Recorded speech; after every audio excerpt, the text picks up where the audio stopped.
berkah talenta. Mbak Silvi. Oleh nangis ora aku? Aja ya. Sedih. Sing manut wong tua, pancen ibu wong tua iki jelekane ngomong. Iya. Gitu. Iya. Sabar ya.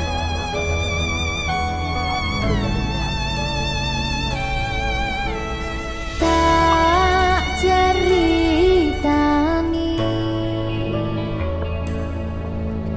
cerita sing paling larani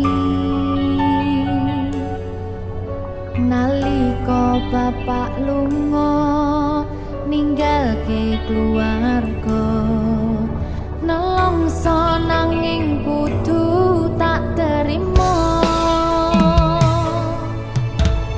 sing gawe tambah loro wong tuwa ana kaya ra ana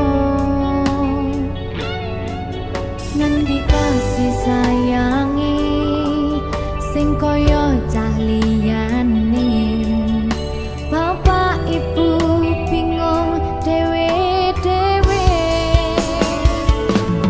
yen pancen kudu pisahan aja nganti anak dadi korban berjuang tinggalan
berkah talenta.